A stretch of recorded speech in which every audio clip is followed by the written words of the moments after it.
मी राजेंद्र कांबळे. आपण पाहतात मॅक्स मावळ.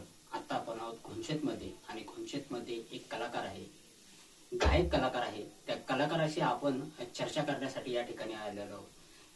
त्या कलाकाराशी चर्चा करण्याचं एकमेव कारण म्हणजे कलाकार हा गरीब घराण्यातला आहे आणि तो मावळमधला आहे. मावळमध्ये असलेला हा कलाकार हा आपली कला दाखवण्यासाठी आता सध्या सोशल मीडियाचा वापर करत आहे. इंस्टाग्रामवरती असेल किंवा फेसबुकवरती असेल, त्यांच्या आयडीवरनं तो आपल्या या संगीताची आपली कला लोकांपर्यंत पोहोचवण्याचा प्रयत्न करत आहे, परंतु त्याला योग्य असा मार्ग भेटत नाहीये. त्या कलाकाराशी चर्चा करण्यासाठी आपण या ठिकाणी आलेलो आहोत. त्या कलाकाराचं नाव आहे सखुबाई दिलीप लंके. खरं तर यांच्या इंस्टाग्रामवरती जर तुम्ही गेलात, त्यांच्या मुलाच्या इंस्टाग्रामवरती गेलात, तर तुम्हाला त्या ठिकाणी विविध गाणी म्हटलेले तुम्हाला त्या ठिकाणी ऐकायला भेटेल. या सखुबाई लंकेंना आपण भेटण्यासाठी या ठिकाणी आलेलो आहोत. आता आपण त्यांना काही प्रश्न विचारणार आहोत. नेमकं त्यांचा प्रवास कसा असणार आहे, त्यांचा प्रवास कसा होता, त्यांना गाण्याची आवड कधीपासून निर्माण झाली आणि सध्या स्थिती त्यांनी आपली गायन कला जोपासण्यासाठी कोणते कोणते प्रयत्न करत आहेत, या संदर्भामध्ये आपण त्यांच्याशी चर्चा. तुम्हाला गाण्याची आवड कधीपासून निर्माण झाली? पण लोणावळ्यातच झाले आणि मी राहायला बारामतीला होते. माझं शिक्षण लोणावळ्यातच झाले, पुरंदर हायस्कूलमध्ये 9वी पर्यंत. आणि जेव्हा मी म्हणजे शाळेत असताना म्हणजे जेव्हा मला रविवारची सुट्टी असायची तेव्हा मी मैत्रिणी बरोबर पिक्चरला जायची. तेव्हा मी ती पिक्चर मधली गाणी ऐकायची आणि त्यापासून मला ती गाणी खूप आवडायची.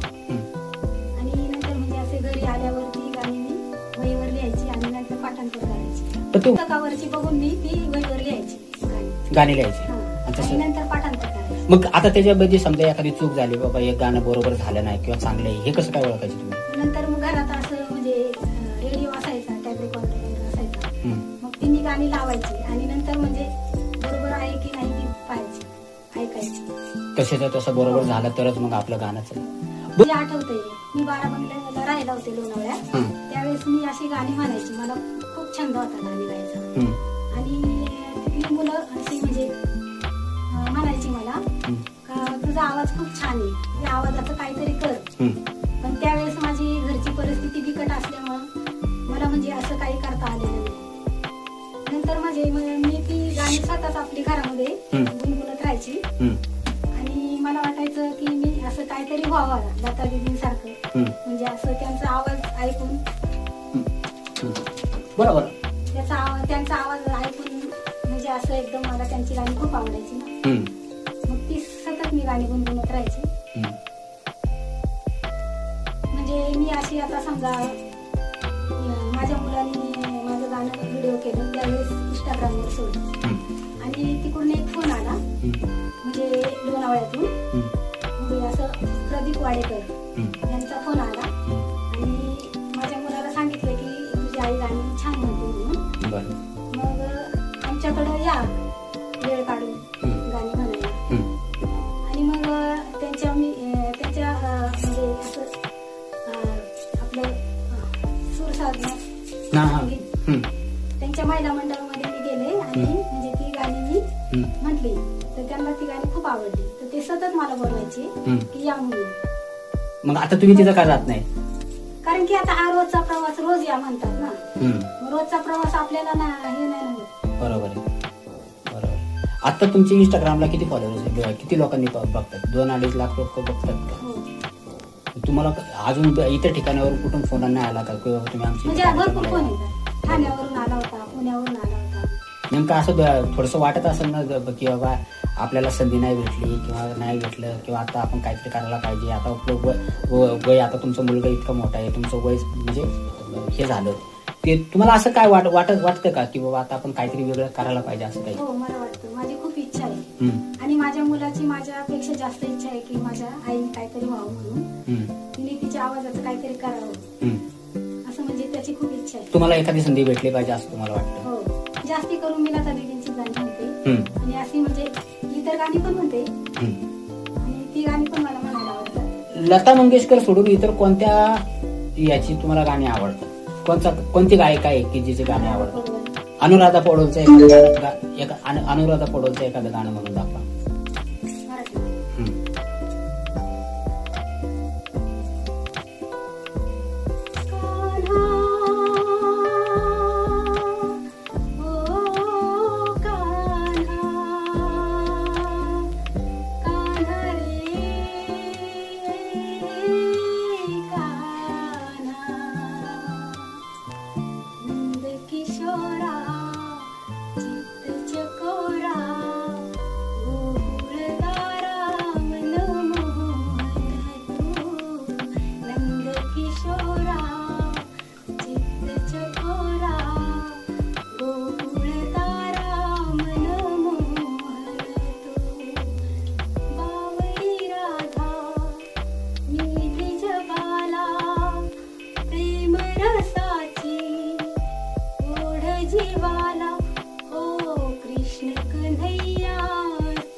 पहिला परफॉर्मन्स ज्यावेळेस करायला तुम्ही गेले, किती वर्षाचा असताना तुम्ही स्टेजवरती पहिलं गाणं म्हणलं?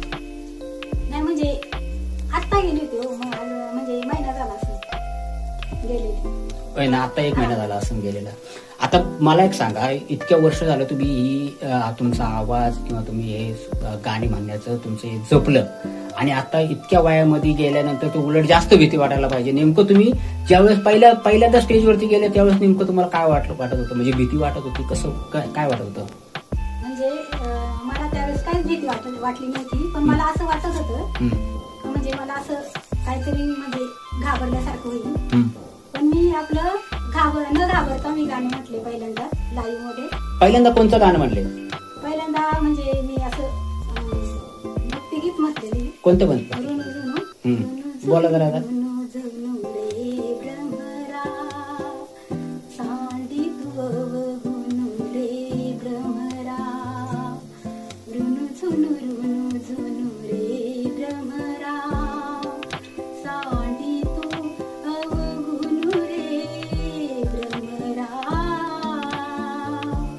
रुनु झुनु रे भ्रमरा, सांडी तुवहुनु रे भ्रमरा. हे गाणं गायल्यानंतर तुम्हाला तिथनं कशी दाद मिळाली?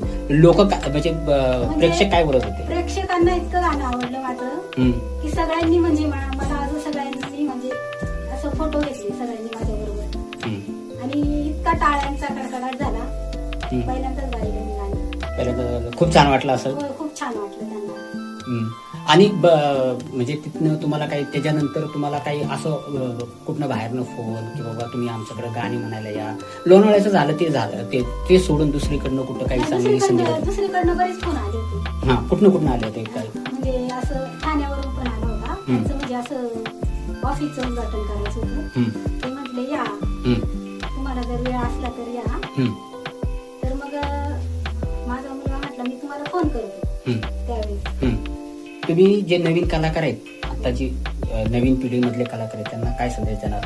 किंवा जे आता करत तुम्ही महिला वर्गात, आता महिला असतात, महिलांना काय वाटतं बाबा आपल्याला आवड आहे, एखाद्याला संगीताची आवड असते, एखाद्याला कुस्तीची आवड असते, कोणाला कबड्डीची आवड असते, त्यांना तुम्ही काय सांगाल, संदेश काय द्याल? आता ह्या कलांमध्ये, ह्या आपल्या महिलांमध्ये ज्या कला आहेत त्या त्यांनी आपल्या घरातल्या परिवारांना सांगावं.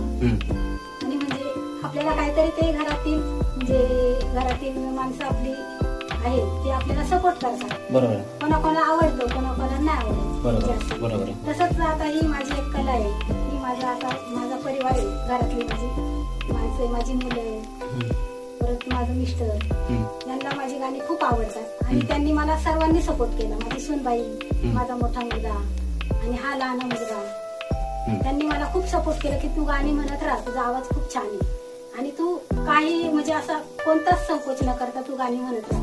बरोबर. असं मला घरातल्यांनी सपोर्ट केला. समजा आता हे सगळे इंस्टाग्रामवर मला बघतात, कारण की आता लाखोंनी मला आज प्रतिसाद दिला, प्रेम दिलं. आणि या इंस्टामुळे आणि माझ्या आवाजामुळे मला आज लाखो लोक ओळखतात. आणि मी त्यांना ओळखत नाही, कारण की आता हे सगळे मला ओळखतात माझ्या आवाजामुळे, इंस्टाग्राममुळे मला ओळखतात. त्याच्यामुळे मला खूप असं म्हणजे अभिनंदन वाटतं आणि खूप असं आनंद होतो. तुम्हाला वाटतं का अजून काहीतरी वेगळं, अजून काहीतरी जास्त करायला पाहिजे, आपण भेटलं पाहिजे आपल्याला, असं काय वाटतं का? मला असं वाटतं आता असं मोठ्या मोठ्या कलाकारांचे मला फोन यावे, मी त्यांच्यापर्यंत म्हणजे असं गाण्याची मला संधी भेटावी.